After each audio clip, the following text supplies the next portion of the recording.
নমস্কার দর্শক, সংবাদ আবির্ভাবের গুরুত্বপূর্ণ সংবাদে আপনাদের সকলকে স্বাগত। আমরা প্রত্যেক দিনের মতন আজকেও একটি বিশেষ এবং গুরুত্বপূর্ণ সংবাদ আপনাদের সামনে তুলে ধরব। দর্শক, অভয়াকাণ্ড আপনাদের নিশ্চয়ই মনে আছে এবং এই কাণ্ড কোনোদিন ভোলা যাবে না, সেটাও আপনারা সকলেই জানেন। আমরা কয়েকটা কথা বলে এর অ্যাকচুয়ালি সত্যিকারের কি কারণ যে বিচারপতি মামলা থেকে সরে দাঁড়াচ্ছেন, বিচার পাচ্ছেন না, এত বড় একটা গুরুত্বপূর্ণ মামলা, সেই মামলার বিচার হচ্ছে না, সিবিআই থমকে যাচ্ছে কেন? সত্যি কথা কি শুনতে চান আপনারা?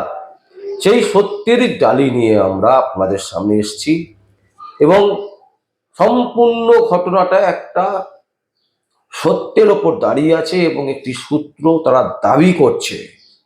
আবারও বলছি দর্শক, এই পুরো ঘটনাটার পেছনের কি রহস্য তার একটা শুধুমাত্র বলার চেষ্টা আমরা করছি।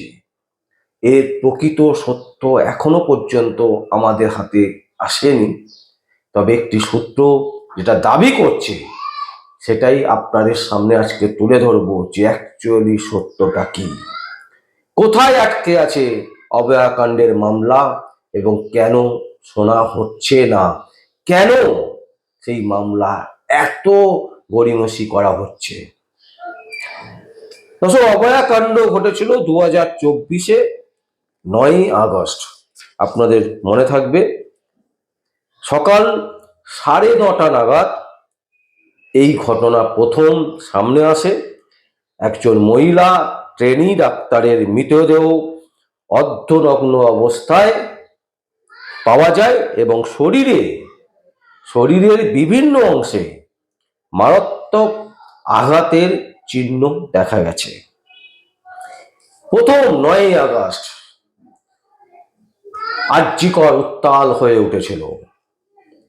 বাম সমর্থিত বেশ কিছু নেত্রীরা তারা ছিলেন, সেখানে আমরা মীনাক্ষী মুখার্জিকেও দেখেছিলাম যে তারা বডি ধরে রেখে দাঁড়িয়েছিলেন যে কোনো অবস্থাতেই বডি নিয়ে যাওয়া যাবে না, পোস্টমর্টম করতে হবে। আবার সেই নিয়ে উত্তাল।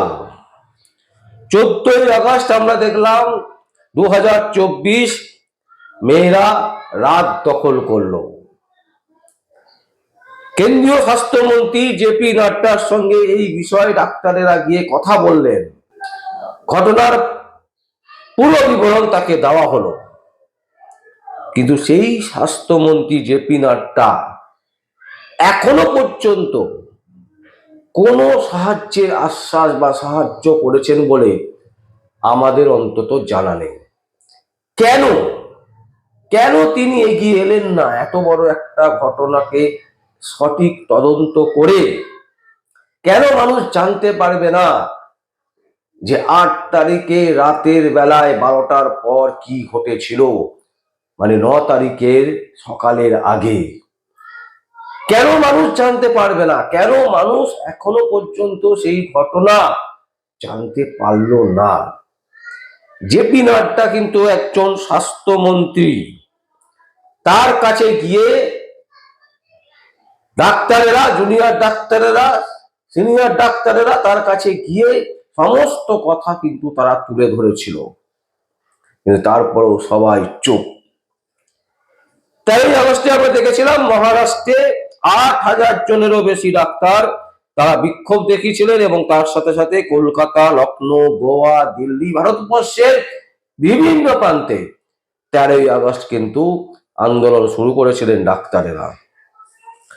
15ই আগস্ট মধ্যরাতের কিছু পরে কিছু দুষ্কৃতীরা তারা আরজিকর কলেজের ভেতর ঢুকে যায় এবং সেখানে কিন্তু তারা রীতিমতো তাণ্ডব চালায় এবং সেই তাণ্ডবের পর বেশ কিছু জনকে অ্যারেস্ট করা হয় পুলিশের পক্ষ থেকে এবং অ্যারেস্ট করা হয়।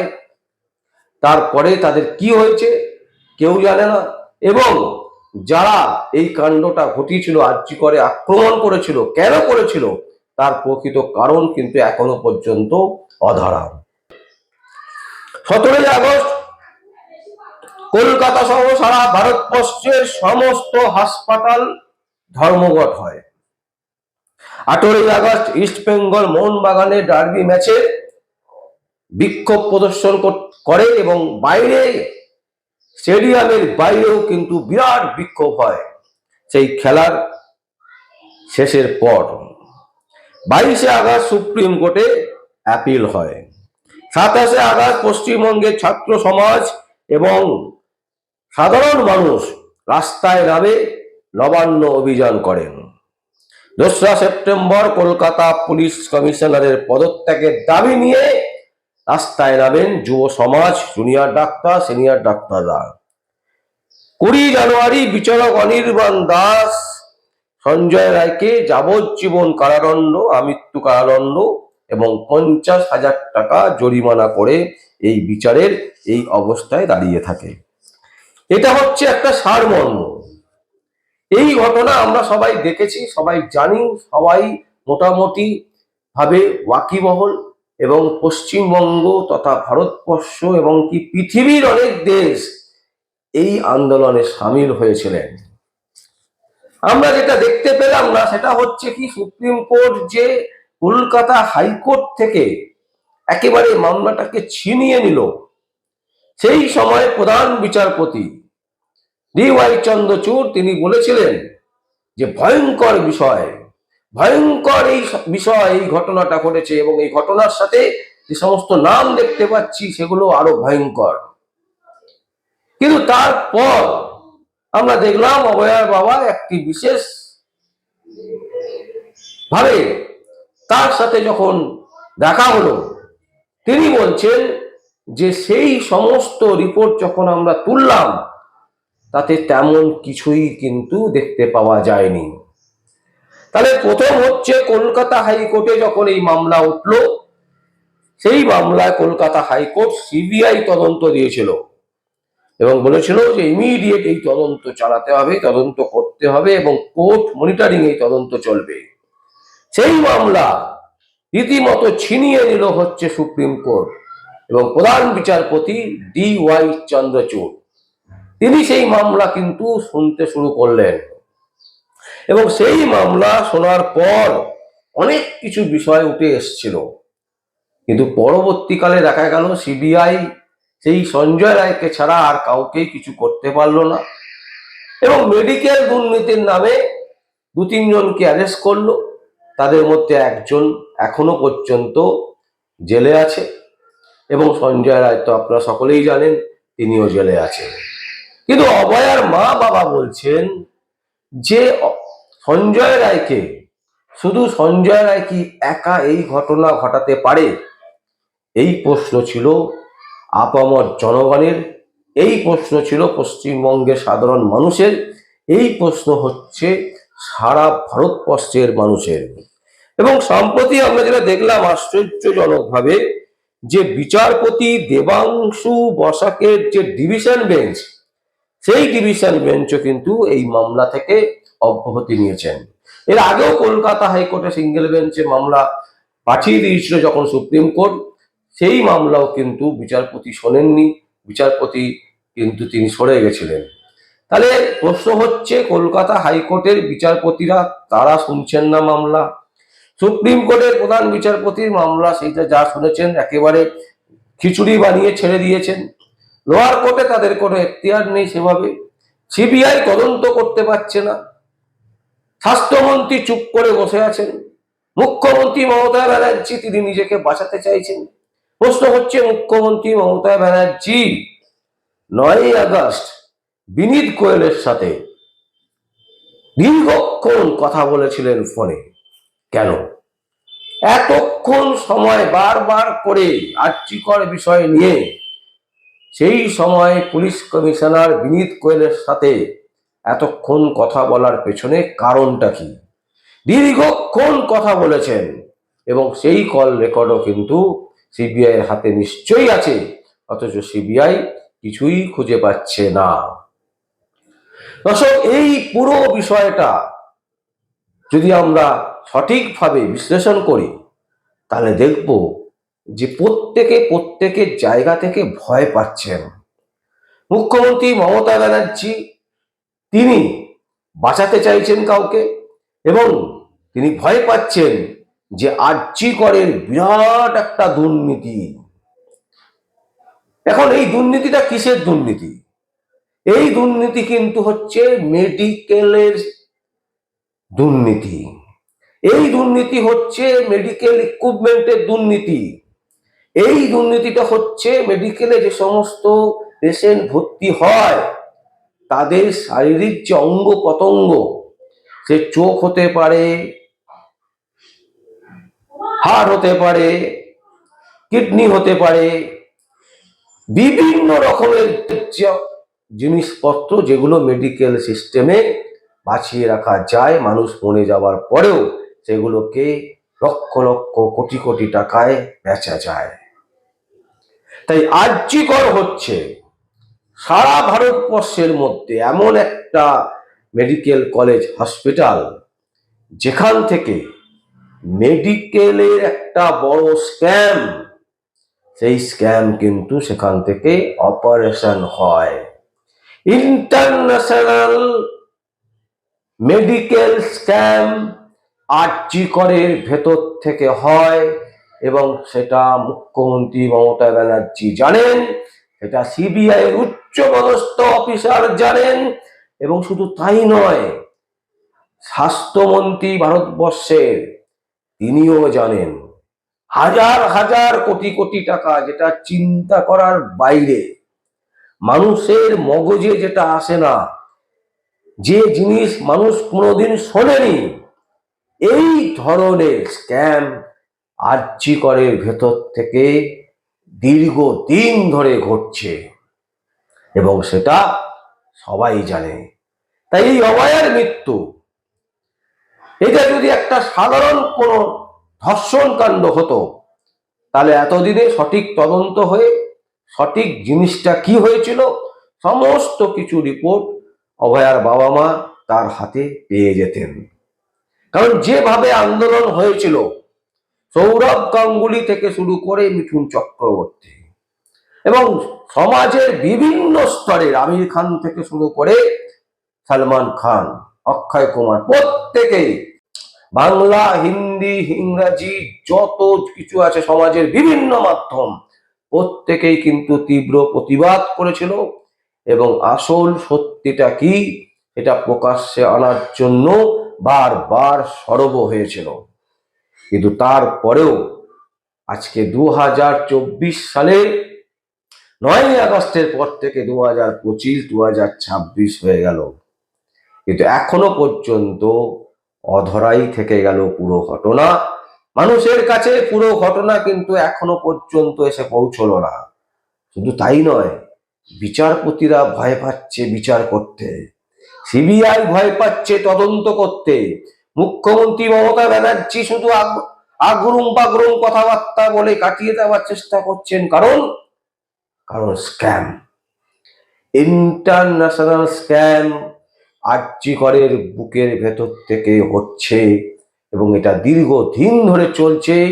তার একটা পার্সেন্টেজ মুখ্যমন্ত্রী মমতা ব্যানার্জি যেমন পাচ্ছে, সেন্ট্রালের স্বাস্থ্যমন্ত্রীও সেরকম পাচ্ছে, সেন্ট্রালও পাচ্ছে, বিভিন্ন প্রশাসনিক দপ্তর, তারা কিন্তু প্রত্যেকে এই একটা বড় অংশের যে অর্থ, এই অর্থ তাদের কাছে যাচ্ছে বলেই কিন্তু একটি বিশেষ সূত্র দাবি করছে। তাহলে দর্শক, একটা জিনিস ভাবুন, ঠান্ডা মাথাতে ভাবুন, দেখবেন আরজি কর মেডিকেল কলেজ হসপিটালে আপনি যদি কোনো পেশেন্ট নিয়ে যান, ওখানে অনেক দেয়ালে লেখা আছে টাকা পয়সা দিয়ে কিছু হয় না। আপনি যখনই যাবেন বেড নিতে, আপনাকে আধার কার্ড রাখতে হবে, আপনাকে একাই বেড, আপনাকে ট্রলি নিয়ে আসতে হবে, একাই ট্রলি নিয়ে উপরে যেতে হবে। মানুষজন, মানে আপনার সাথে যে পেশেন্ট, একা একা করা সম্ভব নয়, এটা কি কেউ জানে না? সবাই জানে, কিন্তু তারপরেও আপনাকে একা একাই করতে হবে। আপনি যদি না করতে পারেন তাহলে আপনাকে লোক নিতে হবে, এই লোককে পয়সা দিতে হবে, সেই পয়সা দিয়ে তিনি যাবেন। এমনকি নিজের রক্ত পরীক্ষা করার জন্য নিজেকেই নিয়ে যেতে হবে। মানে আমার পেশেন্ট, তার রক্ত পরীক্ষা দরকার, তার এক্স-রে করা দরকার, তার ইসিজি করা দরকার, তার বিভিন্ন রকমের পরীক্ষা নিরীক্ষার জন্য আমাকেই তাকে নিয়ে গিয়ে করাতে হবে, আমাকেই রিপোর্টগুলো তুলে নিয়ে এসে দিতে হবে। অথচ সিকিউরিটির নাম করে কয়েকশো সিকিউরিটি দেখবে রাজ্যকর চারিদিকে ঘিরে রাখা হয়েছে। একজন পেশেন্ট পার্টি তিনি নানান চিন্তায় থাকেন। প্রথমত তার বাড়ির লোক অসুস্থ, তবেই তিনি হাসপাতালে এসছেন। নিশ্চয়ই খেলা করতে যাননি, নিশ্চয়ই সেখানে গিয়ে বেড়াতে যাননি, নিশ্চয়ই সেখানে হসপিটালটা দেখার জন্য তিনি আসেননি। তার বাড়ির লোক অসুস্থ, গুরুতর অসুস্থ, তবেই তিনি গেছেন। আর গুরুতর অসুস্থ না হলে কেউ হসপিটালে যায় এরকম বোকা মানুষ আমরা দেখিনি এখনো পর্যন্ত। সাময়িকভাবে কিছু হলে লোকে নিজের চিকিৎসা নিজেই বাড়িতে করে নেয়, ওষুধ খেয়ে নেয়। গুরুতর অসুস্থ যখন সেই লোকটা যাচ্ছে, সেই লোকটাকে আপনি একাই ছেড়ে দিচ্ছেন, সমস্ত কিছু একাই করতে হবে। কেন? তবেই তো দুর্নীতিটা করা যাবে। আরজি করের মোড়কে মোড়কে, আরজি করের দিয়ালে, আরজি করের প্রতিটা ইট বলে দিচ্ছে যে আরজি করের ভেতর থেকে কত বড় স্ক্যাম হয়। সারা ভারতবর্ষের মধ্যে সব থেকে বেশি, সব থেকে বৃহৎ আকারের ইন্টারন্যাশনাল ড্রাগ স্ক্যাম আরজি করের ভেতর থেকেই হচ্ছে। এবং সেই কারণে এই অভয়া তিনি সমস্ত কিছু জানতেন এবং তার ফোন ঘেঁটে পুলিশ জেনে নিয়েছেন যে তার কাছে কি কি তথ্য আছে। তাই তাকে সরিয়ে দেওয়াটাই কিন্তু হচ্ছে সব থেকে বড় প্ল্যান, এবং তাকে সেইভাবেই সরিয়ে দেওয়া হয়েছে। এবং শুধু তাই নয়, এই ডাক্তার মহলের একটা বড় অংশ এই বড় স্ক্যামের সাথে, ইন্টারন্যাশনাল স্ক্যামের সাথে যুক্ত বলে দাবি করছেন একটি বিশেষ সূত্র। এবং সেই সূত্র দাবি করছে যে যেদিন অভয়া মারা গেছিল সেদিন তার ফোন ঘেঁটে পুলিশ সমস্ত তথ্য পেয়ে গেছেন। এবং বিনীত গোয়েলের সাথে মুখ্যমন্ত্রী মমতা ব্যানার্জির বারবার এ বিষয়ে আলোচনা হয়েছে এবং একটাই নির্দেশ ছিল যে এই পুরো মামলাটাকে ধামাচাপা দিতে হবে, এই পুরো মামলাটাকে যেভাবেই হোক শান্ত করাতে হবে। এবং এর পেছনে পলিটিক্স যেমন ছিল, এর পেছনে পুলিশ প্রশাসনকে যেমন কাজে লাগানো হয়েছে, এর পেছনে রাজনীতি যারা বিশিষ্ট ব্যক্তিজন তারা যেমন কাজে লেগেছেন, এর ভেতরে কিন্তু একটা বড় অংশ ডাক্তারদের তারাও কিন্তু যুক্ত আছেন। এবং পশ্চিমবঙ্গ নয়, ভারতবর্ষ নয়, পৃথিবীর একটা বৃহত্তর স্ক্যাম, মেডিকেল স্ক্যাম, যেটা আরজি করের ভেতর থেকে হয়। আমরা শুধু কিছু তথ্যের জন্য বারবার করে আরজি করে ছুটে যাচ্ছি।